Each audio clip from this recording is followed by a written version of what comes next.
Salam alaikum, c'est Mounir Mouns, youtubeur, comique. Eh bien, écoutez-moi déjà, tout d'abord, je viens de la street. J'ai connu les 1500 en galère avant d'être sur YouTube. Et on a été un peu à l'école, on a dérivé, la rue, ceci, cela. Et là, on a essayé de remonter la pente. Et en essayant de remonter la pente, on essaie d'accrocher tous les petits frères qui partent en live. On les emmène avec nous dans le train. Voilà le nouveau Mounir Mouns. Bah écoute, j'ai commencé le sport de combat à l'âge de 8 ans. J'ai commencé par l'American Kenpo jusqu'à l'âge de 21 ans. J'ai été 5 fois champion de France, 7 fois champion régional. J'ai 71 combats, 65 victoires.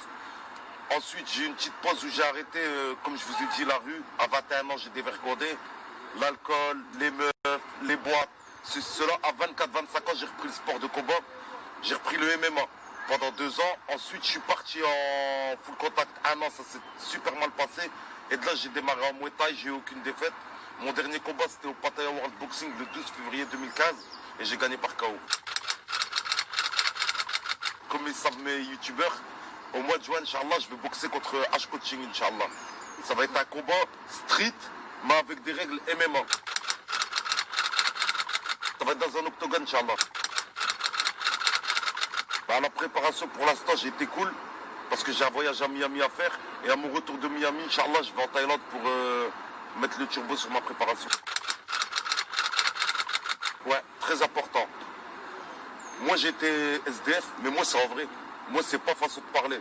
Ça veut dire que moi, le banc, je le connais bien, il me connaît bien. Vous avez 2 catégories de personnes. Vous avez ceux qui font ça aux gens et qui attendent.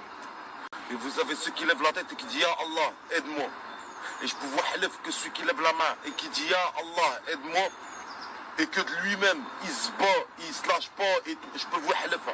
Quelle que soit la situation, quel que soit le macadam qui a goûté, Wallah il-Azim, il va être en haut du sommet. Wallah. Bah écoutez les gars, moi ça n'a rien à voir avec Bassem Breki. La seule chose que vous avez le droit de dire Mounir, il fait comme Bassem Breki, c'est que je suis sur YouTube. Et qui est sur YouTube, mais c'est pas lui qui l'a créé YouTube. Mais la seule chose que vous avez le droit de dire, c'est que c'est 2 gars de la street qui sont sur YouTube. Mais moi et Bassem, on n'est pas pareil. Moi, les Noirs, c'est mes frères. Moi, j'ai pas de problème avec aucune nationalité. Donc, non. Ouais, mais ça, c'est... En fait, moi, sur ce sujet-là, je vais dire que c'est pas que les Noirs que je valide pas le manque de respect. Même le rebeu qui nous manque de respect quand il fait des coups dehors. En fait, c'est l'humain qu'il faut pas valider. Pourquoi le Noir? Il y a le Chinois, il y a le Pakistanais, il y a l'Irlandais, il y a tout. Pourquoi le Noir? C'est tout le monde que je valide pas. Pourquoi ça te touche ou ça touche qui que ce soit quand c'est un Noir? Pourquoi pas quand c'est un Chinois? Pourquoi pas quand c'est un Français? Pourquoi pas quand c'est un Pakistanais? Pourquoi on met le doigt sur le Noir? C'est juste ça la question. Bah écoute, moi Swagman à la base, je le connaissais pas, j'avais fait une vidéo avec la hijama. Je faisais une hijama et une ruqya. Et je vois dans les commentaires, Swagman, en fait, comment j'ai vu une croix. Et quand il y a une croix dans les commentaires, ça veut dire que le mec, c'est un youtubeur confirmé. Donc de là, j'ai été cliqué, j'ai été regardé. Et j'ai vu qu'en fait, c'était vraiment quelqu'un de confirmé et c'était une personnalité. Et de là, j'ai refait une deuxième vidéo en disant qu'il y avait une personnalité qui s'appelait Swagman, qui était venu dans nos commentaires. Il a recommandé. Et de là, j'ai pris son Instagram, il a pris mon Instagram, on a discuté ensemble. Et il m'a invité à venir à Miami pour pouvoir voir c'est quoi la vie d'un vrai bladé, d'un vrai riche. Pourquoi? Parce que Swagman, c'est la même histoire que Mouns. Il a goûté le banc. Il a goûté le banc. C'est pour ça que moi, par rapport à ses tatouages et tout, moi, je peux pas lui en vouloir. Parce que c'est son passé. Et quand c'est qu'il a goûté le parterre, donc voilà, pour se lever de parterre, on ne sait pas après comment il a pensé. Mais ce que j'ai retenu, c'est que dans toutes les vidéos clash que j'ai fait, où je faisais tous des gros mots et tout, la seule vidéo où j'ai connu Swagman, c'était où est-ce que j'étais en train de faire la ruqya et il disait, si j'étais en France, je l'aurais fait avec toi. Je pense que c'est le plus important, non? Que ces anciens tatouages. Bah eux, je suis un peu déçu. Parce que c'est ce que je disais, il y en a qui ont goûté le parterre et ils ont demandé à Allah. Il y en a, ils ont goûté le parterre et ils ont demandé à Shaitan. Comme s'il le dit lui-même. Personne ne voulait m'aider, Satan m'a tendu la main. Bon, la crime, lui, c'est toutes ces dingueries, ces chétaneries. J'en ai fait des vidéos et des vidéos. Et j'invite d'ailleurs les abonnés, pour ceux qui n'ont pas vu les vidéos, à râler voir les vidéos Mounir Mouns la crime et vous allez choquer. Vous allez choquer. On a fait même plus de 2-3 vidéos sur la crime. Plus de 2-3. Mais malgré tout, ça reste mon frère maghrébin, mais est-ce que j'ai le droit de dire mon frère dans l'islam alors qu'Allah il a dit il nous pardonne tous les péchés sauf l'association. Ça veut dire maintenant, des fois vous me mettez dans le doute les abonnés en me disant ouais il n'est pas sataniste, il est sataniste, il n'est pas sataniste, non il joue un rôle, il joue pas un rôle. Donc maintenant j'ai peur des fois de faire des accusations. C'est même pour ça que je me suis mis un peu rentré au niveau des rappeurs, parce que je me suis rendu compte qu'il y en a qui jouaient un rôle, il y en a qui l'étaient vraiment, il y en a qui le proclament. Comme SCH, et comme Koffs, il a dit quoi dans son interview? Il a dit que les rappeurs, les trois quarts, je vais le dire à ma façon, c'était des tapettes. Parce qu'ils n'osaient pas le dire, ils faisaient des petites phrases subliminales pour dire qu'ils étaient dans le chétanisme. Que lui, il l'assumait totalement, il le disait.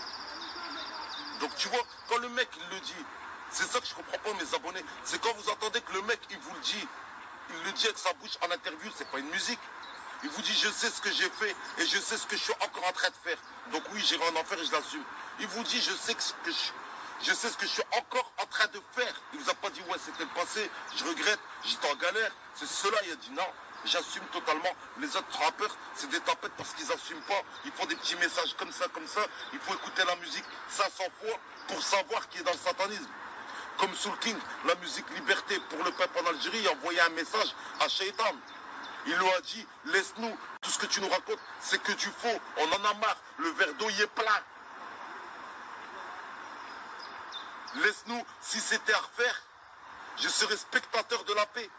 Shaitan, tu viens, tu leur promets à tous les rappeurs, tu leur promets monde des merveilles.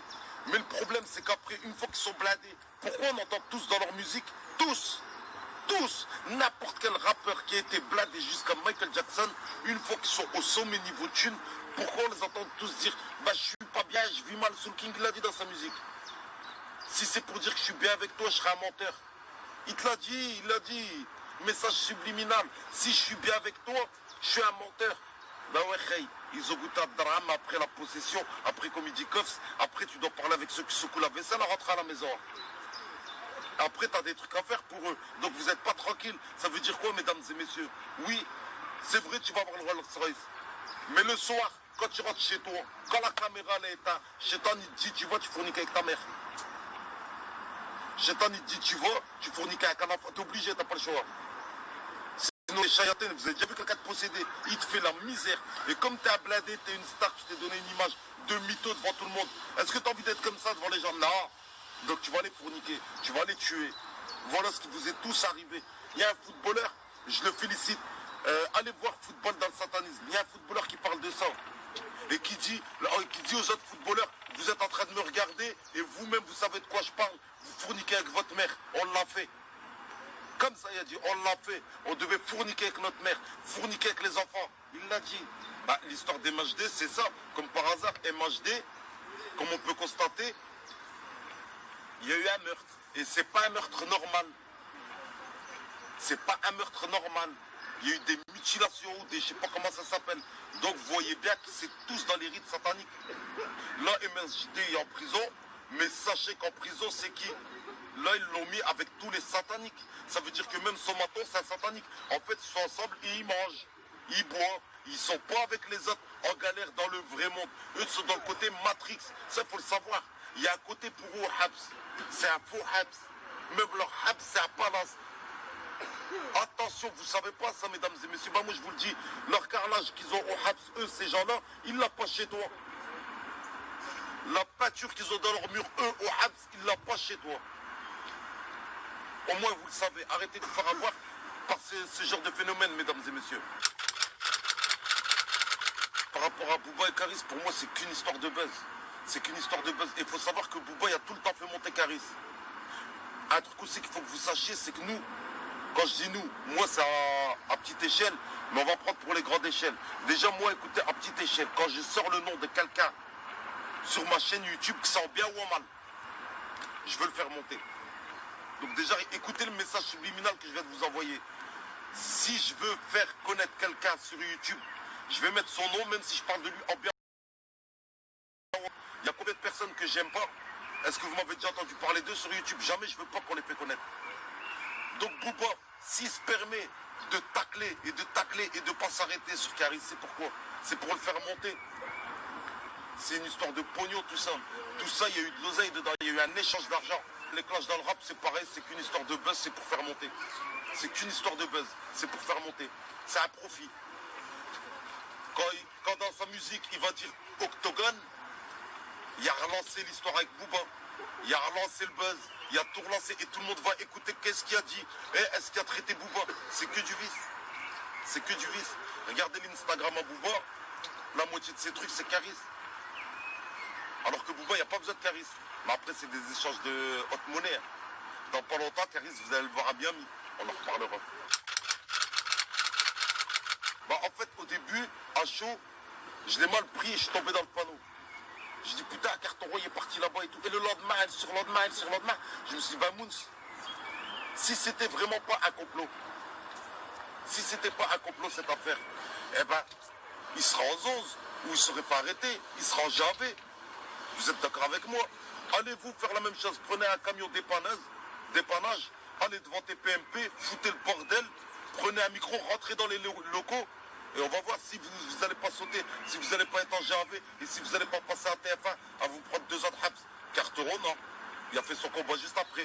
Promotion de son combat. Combat, c'est un combat de pommes de terre. On voit que son adversaire, c'était même pas un amateur. On le voit bien. Vous avez vu le ventre qu'il y avait?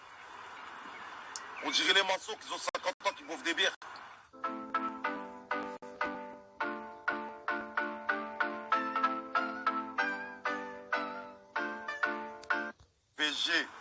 PSG, c'est de chez nous. Messi.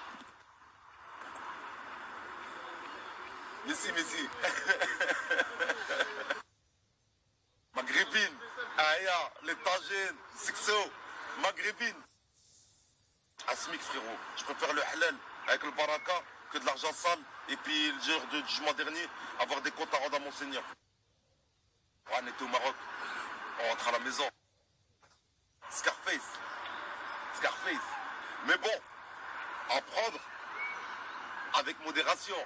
À savoir, Scarface au niveau de l'ambiance, au niveau des scènes, les Américains sont trop forts. Mais bon, faut pas le faire. C'est un film. Inch'Allah, déjà, mon plus gros projet, c'est de faire monter ma chaîne YouTube, de la faire péter, Inch'Allah. Deuxièmement, j'aimerais faire une association où je pourrais faire profiter tout ce qui est pauvre et tout. En fait, j'ai envie de faire de l'humanitaire. J'aimerais bien faire de l'humanitaire. Aller dans tous les pays, en Afrique, tous les pays pauvres. Et aller aider les gens à Ouen et tout. Donc pour ça, il me faut déjà une grosse chaîne YouTube. Et troisièmement, une grosse structure sportive, Inch'Allah. J'ai commencé le sport de combat à l'âge de 8 ans. Mon dernier combat, il était à 32 ans. Donc si je pourrais ouvrir une bonne structure sportive et prendre 3-4 gros entraîneurs et former des champions, ça, Inch'Allah, serait mon rêve de retraite. Inch'Allah, dans 10 ans, je me vois à Miami. Pourquoi? Si je suis à Miami dans 10 ans, c'est que financièrement, j'ai réussi. Tout simplement. Un dernier mot pour la fin, c'est déjà big up à tous les petits refs. Big up à tous les darons qui sont là en train de courir derrière leurs enfants, qui essayent de faire des bonnes personnes. Big up à tous les grands dans les quartiers qui lancent les bons messages. Et big up à toutes les familles. Prenez soin de vous. Je vous kiffe Sam. Continuez à suivre le Mounir Moons. Salam alaikum et à très bientôt mes frérots.